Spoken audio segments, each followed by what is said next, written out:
अखंड हरिनामाच्या जयघोषात संत ज्ञानेश्वर माऊलींच्या पालखीचं आज साताऱ्यात उत्साहात आगमन झाले। प्रवेशद्वारावरील पवित्र नीरा नदीच्या तीरावर माऊलींच्या पादुकांचा पारंपरिक स्नान सोहळा पार पडलाय। हजारो वारकऱ्यांच्या आणि भाविकांच्या उपस्थितीत भक्तिमय वातावरणात हा सोहळा संपन्न झालाय। ज्ञानोबा तुकारामांच्या गजरानं संपूर्ण परिसर दुमदुमून निघाला। याचा आढावा घेतलाय लोकशाही मराठीचे प्रतिनिधी इम्तियाज मुजावर यांनी।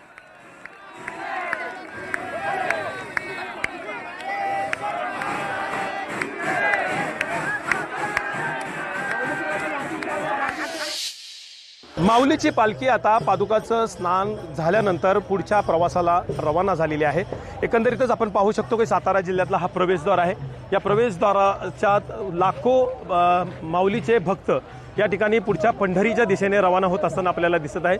नुकतीच माऊलीची पालखी ही पादुकाचं स्नान घेऊन त्या ठिकाणी पुढे रवाना झालेली आहे। या माऊलीची पालखी सातारा जिल्ह्यात 4 दिवस थांबणार आहे आणि 4 दिवसानंतर पहिला जो मुक्काम आहे तो लोणंद येथे या ठिकाणी होणार आहे। त्यानंतर तरडगाव, त्यानंतर फलटण आणि फलटणपासून पुढे माऊलीची पालखी ही रवाना होणार आहे। एकंदरीतच मोठा उत्साह या ठिकाणी पंढरीच्या दिशेने प्रत्येक पावलाला हरिमुखे म्हणा आणि हरिनामाचा जयघोष करत माऊलीची पालखीचे भक्त पुढच्या प्रवासाला रवाना झालेले आहेत। नुकतीच मोठ्या प्रमाणात माऊलीच्या पालखीला गर्दी भाविकांची दिसून येत आहे।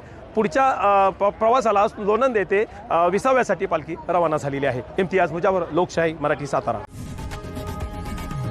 लोकशाही मराठी, ऐका, पहा, जागरूक रहा।